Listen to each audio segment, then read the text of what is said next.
So, ayan ang ating pasalubong from Vietnam, guys.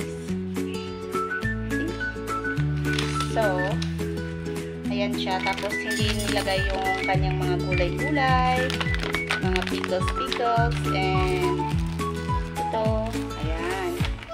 Galing pa talaga ng ano yan. Galing pa talaga ng Vietnam. So, unboxing, the pasalubong. So, ayan yung pangalan niya, guys. Banh Mi. Ayan. All the way from Saigon, Vietnam. Oh my God. It's so big, guys. Ito yung famous ng Vietnam. Famous sila sa ganito. Sa pan. So, bubuksan natin kasi ilalagay natin yung mga gulay-gulay, guys. So, ayan. May palaman na siya sa loob. Oh, wow. Ayan sa loob. Look at this, guys.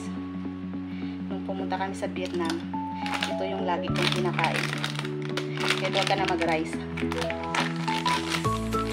So, ayan. Lagay natin yung pickles.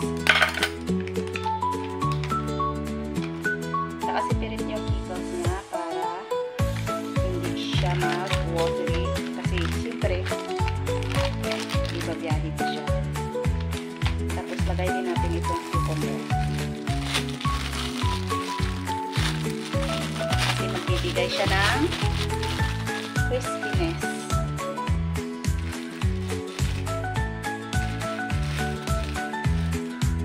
Ayan. Tapos, itong kanyang mga dahon-dahon. Ganyan kasi yan. Ayan. Ganyan lang yan, guys. Pero masarap ito. Pinasalubungan tayo ng Banh Mi. So, ayan na, guys. Nilagay na natin yung kanyang mga ricados. Ayan, guys. Meron siyang barbecue, ham, liver pate sa loob, mga salami. So, ayan. Ganyan ang kanyang itsura, guys. Ganyan. Tapos, pag kinakain mo siya, ganyan. Look at this. Kagatin mo lang yung sarap.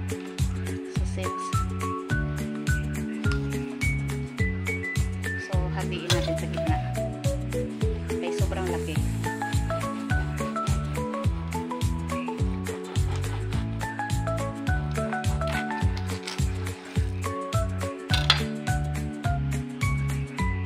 Oh, wow. Look at this. Look at how good is this, guys.